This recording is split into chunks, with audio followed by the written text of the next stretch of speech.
बहुत बहुत स्वागत है स्टूडेंट्स आप सभी का। आज के हमारे इस खास सेशन में आज हम बात करेंगे यूके स्टडी वीजा के बारे में। यूके में फंडिंग और इंश्योरेंस को लेकर स्टूडेंट्स को कई सारे डाउट हैं, सो कोशिश करेंगे आज वो सारे डाउट यूके में फंडिंग के जो है वो क्लियर करेंगे। सो यूके का इस वक्त ट्रेंड काफी अच्छा चल रहा है। अगर आप यूके स्टडी वीजा के लिए जाना चाहते हैं तो आप ज़रूर इस शो को ध्यान से देखें और आप कॉल भी कर सकते हैं अगर आपका कोई सवाल है। स्क्रीन के ऊपर नंबर डिस्प्ले हो रहा है।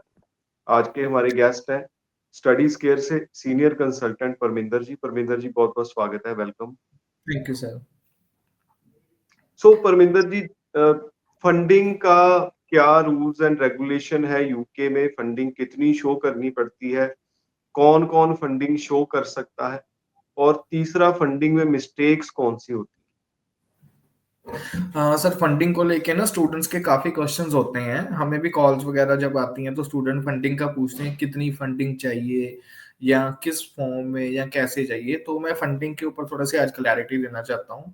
सो यूके में फंडिंग में ऐसा है कि आपके पास अगर सेविंग अकाउंट में पैसे हैं तो आप उसको शो कर दो। वहां पे 28 दिन पुराने फंड्स चाहिए। सो जो अमाउंट होती है आपकी कैलकुलेट होती है पूरी।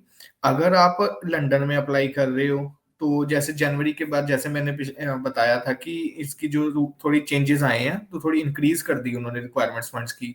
अगर आप लंदन के अंदर कर रहे हो तो आपको 15 लाख की फंडिंग शो करवानी होती है। अगर आप लंदन से बाहर रह रहे हो सॉरी, अगर लंदन से बाहर आउटर लंदन में करवा रहे हो तो हमारी कुछ पौने 12 लाख के नियर बाय की हमें फंडिंग चाहिए होती है। ये 28 दिन पुराने फंड्स चाहिए।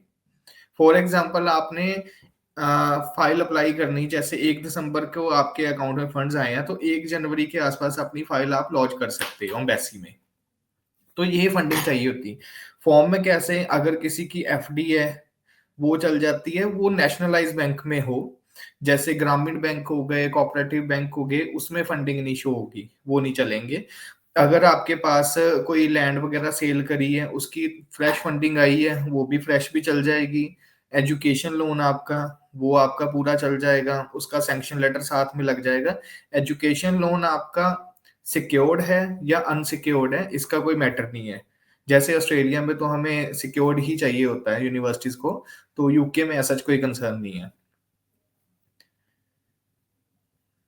तो ये जो फंडिंग है ये है? तो यहाँ कोई बच्चे। सवाल है स्टूडेंट्स, आप कॉल कर सकते हैं। फंडिंग के बारे में बात कर रहे हैं हम। यूके में अगर आप स्टडी वीजा के लिए जाते हैं तो फंडिंग में क्या क्या चीजों का ध्यान रखना है, कौन सी दिक्कतें आ सकती है? परमिंदर जी, गलतियां क्या करते हैं स्टूडेंट्स फंडिंग में?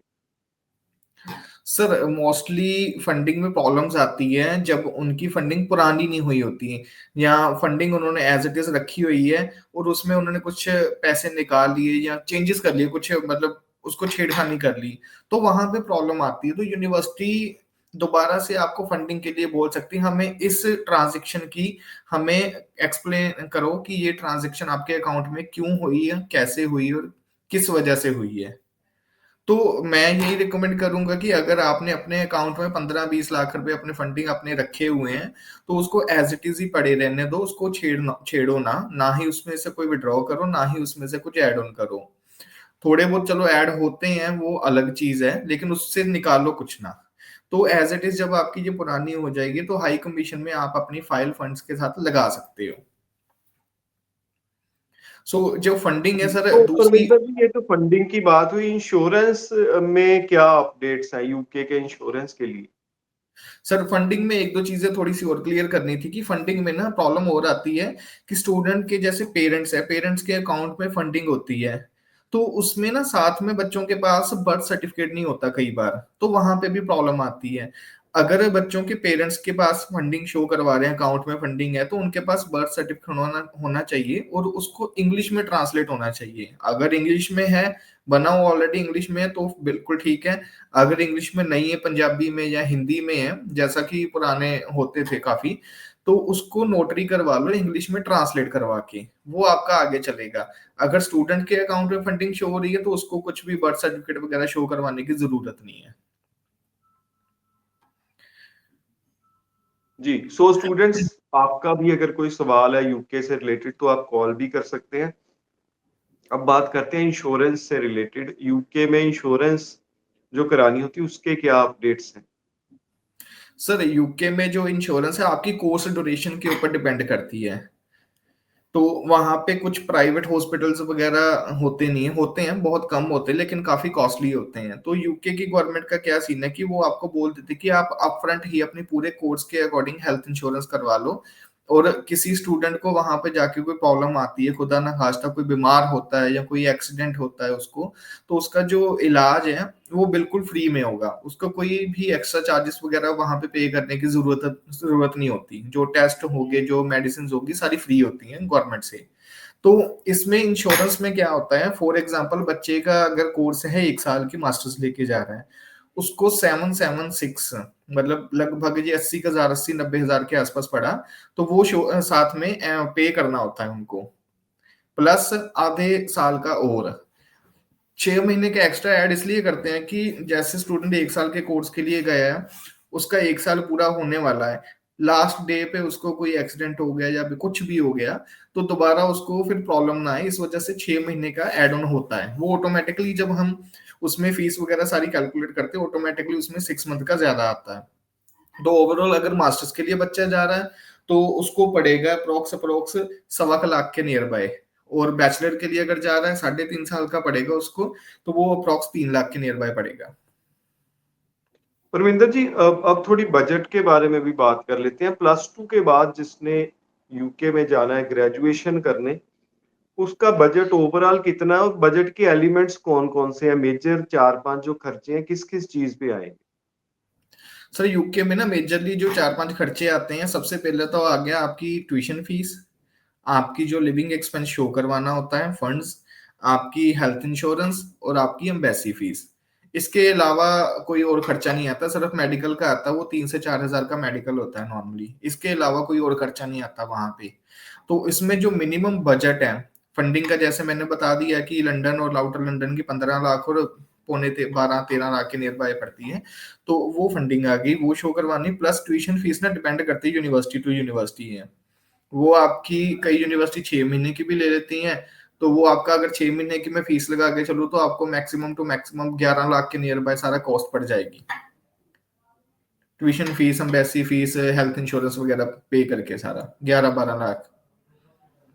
जी। और जो स्टूडेंट्स मास्टर्स करने जाना चाहते हैं उनकी इकोनॉमिक्स कैसे वर्क करती है? उनके क्या-क्या मेजर खर्चे हैं? सर बाकी के खर्चे तो उनके सेम ही रहते हैं।